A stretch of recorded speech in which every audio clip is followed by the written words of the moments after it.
Hello and welcome to another Bucket List Gamers mini review. I am Jay, and for this one I'm joined by both Eddie Hello. and by Aaron. Hello. So I don't think we've done one of these, all three of us together, so this might be fun. And the game that we're looking at is God of Weapons, specifically for the Xbox, because I believe it's released on Xbox recently, but it's been out before that on other platforms.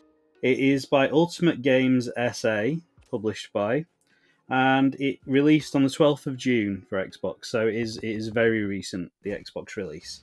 They very kindly gave us a key to give it a go and play it, which I've been doing on Xbox, and you guys have watched me playing it, haven't you, and seen what it's all about, so we can talk about that today. Immediately, I mean, the description that they gave is Vampire Survivors-ish type game, but more 3D, which it is, in a way, I suppose.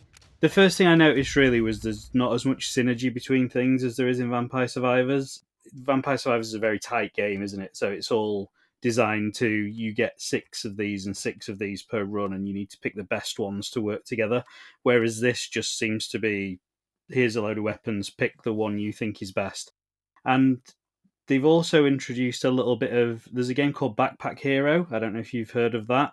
Yeah. I backed it on Kickstarter years ago, and I think the full game's only very recently come out, but I've been playing the pre-release versions for ages, and there's an element of that in it where you have a bag with limited resource space, and each item takes up a different configuration of blocks, and you can only take what you can carry with you, so there's a lot of move this around, take this, leave this. And it also does a similar thing as Backpack Hero does, where if you have certain items in certain positions, they do things. So if you've got this certain weapon touching a piece of armor, it gives you a boost. Or if these are at the top of your bag rather than the bottom of your bag, you get more benefits for them and that kind of thing. Very heavily influenced, I think, by that. And if not, it's a massive coincidence that they're as similar as they are. But in terms of the gameplay, I don't know if you guys would agree, but I would put it closer to like Brotato than I would to Vampire Survivor. Yeah. Locked in just a single arena by the looks, as opposed to Vampire Survivor, which is a little bit about exploration. This looks like you're locked in a room and you're just trying to survive. Yeah, and it's very. I mean, I know you get levels in Vampire Survivors, but like you say, they're all in the same environment, aren't they? The next level essentially just triggers a different set of enemies coming after you, or a different configuration of enemies, or you level up. They're the two types of level in Vampire Survivor. Where in this, you're very much in a level, and it lasts X amount of time, which is, I think, the bit that I didn't like about it. It's quite jarring because it's similar to Brotato, where you finish, it just pulls you out as soon as the timer ends. You don't get to go around and collect everything that you found and that kind of thing. But it's not very clear when the countdown's ending. So there were times where I was like, oh, I'm going to go over there and get that gold, and then bang, I was just dragged out of the level, and I had to pick what weapons I wanted for the next one. So I think that could be, at the very least, indicated more clearly that, look, you've got like 3 seconds left to survive, because sometimes it's the other way as well. You're like, oh god, how much longer have I got before I'm going to die, because you're just darting around the level. And if that was a bit clearer, like pulsing or flashing or making a noise when you got to the last 10 seconds or something, I think that would be a really useful addition. But yeah, what did you guys think of it from what you saw? Go on, Eddie. Oh, right, okay. Having never played Backpack Hero or Brotato, my point of reference for it was like Hades, but with the inventory management system of Dredge. Yeah. I can see the Dredge because in it's it, got the little where you've got to rearrange your inventory and twist it and turn it so that it fits in properly.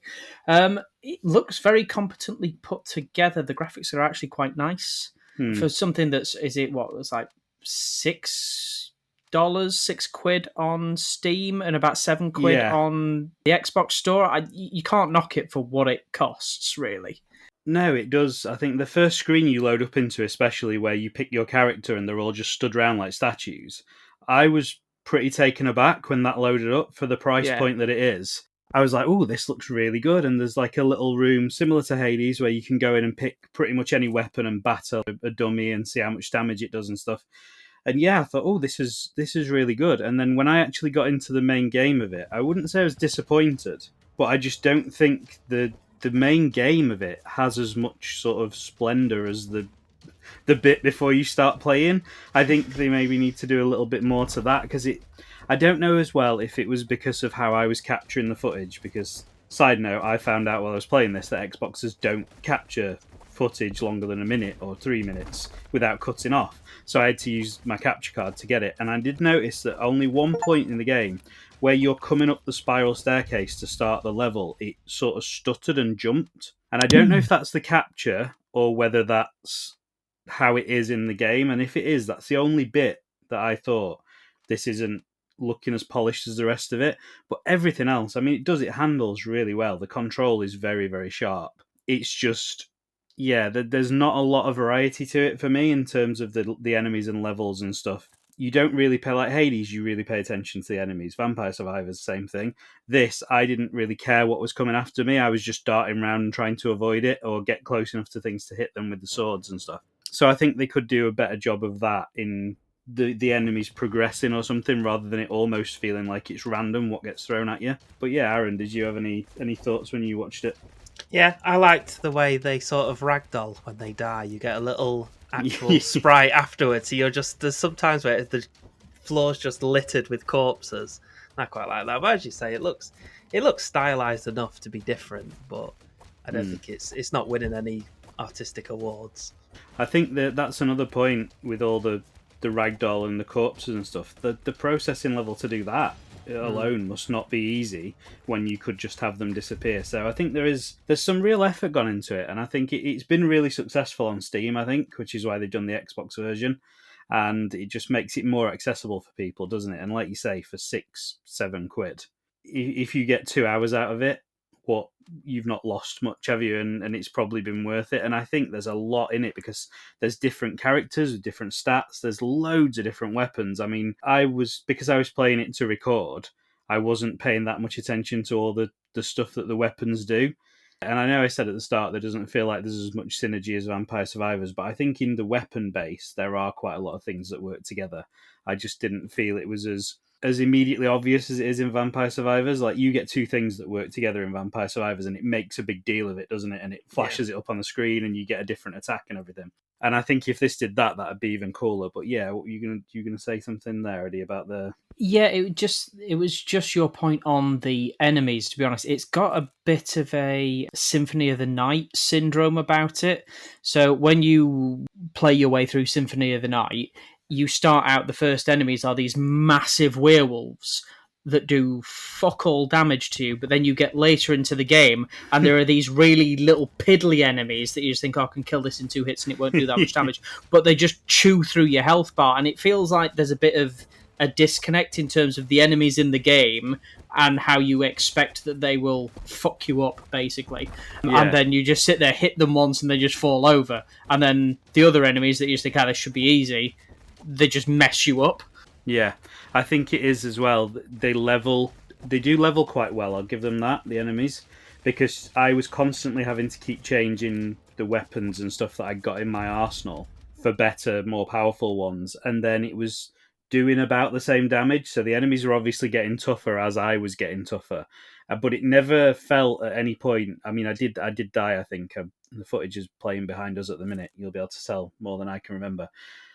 But I never felt like it was cheap. It just felt like, yeah, I've maybe not picked the right weapons, or I think at one point I dashed into a horde of them to pick a power up, which I didn't even know what it did, but it looked shiny, so I was like, right, I need that. And I dashed into this big horde of them, and they just chipped a load of my health away. And I think, yeah, it was on me. So I think they've done that side of it well. But I think you're right, the visual of the enemy doesn't always relate to how dangerous they are towards you. And like, the big ones are really easy to take out, and then some little ones, you go in close, think, oh, one swipe, it'll be dead, and then it's on top of you because it's taken 3 or 4. So yeah, I think that is a very valid point. But I think it's a good game for the price point, I will say. I think if this was a 15-20 quid game, you'd be going, maybe that's a bit much. But they've pitched it where it needs to be. They're obviously very fond of the game they've made and want to keep developing it, which is why they've moved it onto a console. And I just think it's very early stages for the console one as well. The little bugs and glitches that I've pointed out, I think, are going to get ironed out. And there's a lot there. Just the player characters you can choose from at the beginning, I think there's 8 or 9 to unlock. So there's a lot to do in it. And I think it's one of those that when I get a bit of free time on my own to settle into it, I'm going to get sucked in and it's going to take up a whole night and I'm not even going to know where the time's gone. I think that's that style of game, though, isn't it? You say you only played, well, we only seen you play the first 20 minutes or so, but you'll get more weapons, you'll get more combos, you'll get more heroes, and you'll start to work out what works well together and then build more powerful things that those powerful enemies that you think, oh, I'll be able to take them down, you actually just can. That's part of the joy of these ones. Yeah, exactly. It was a bit overwhelming the first time I unlocked some weapons because there's so many different ones. I didn't even know which one. I just went for the biggest and the shiniest. I think at one point you'll see I get like a prismatic looking sword that takes up like half my inventory. And I was like, well, that must be good because it's huge and it's all shiny. But actually, some of the little weapons that I were avoiding were probably way stronger than it by the end. A part of it as well was like, I can't be bothered to reorganize it. I think that's something they potentially work on. Reorganizing your backpack, as it were, is very fiddly in this. Backpack Hero does it really well. You literally just drag and drop things out and in, and you can do that. Whereas this, you have to go into like 2 sub-menus to say, take this out of my bag, and I might bring it back in later, and it just makes it sort of puts you off wanting to try and reorganize your backpack because it is a little bit fiddly. But I think, yeah, if they could iron that out, I'd be all over it and be like, right, this goes there, I'm going to switch this around. Like you say on Dredge, when you catch that big fish that you want to keep, but you also don't want to get rid of all the other stuff you've got, so you're twisting things around and hanging them over the edges of rods and stuff, trying to get everything in. It does definitely have that in it as well. Thank you to them for providing us a key to play it. I've, like I say, already had a lot of fun with it in the 20 minutes or so that are playing behind us talking, and I'm definitely going to carry on playing it. So it's probably one that we will revisit in the podcast potentially further down the line. Potentially one for Aaron to try on streaming, depending on if it's his kind of thing or not. But yeah, we will definitely be talking about it again in the future, and if there are any background updates that make the few things we've pointed out better, we will point them out in the podcast, which you can listen to at bucketlistgamers.com. Little plug in there. If you want to see streaming, you can head to theblg.tv and you can see Aaron there every Thursday night. We've done the little plugs at the end of the video, and unless you guys have got anything else to comment on this one, Nope. Then I think we'll call it a day. Again, thank you for the key. Hopefully you've enjoyed what you've seen and consider going and picking a copy of it up. But until next time, I'll say that's goodbye from me. It's goodbye from me. And it's goodbye from me.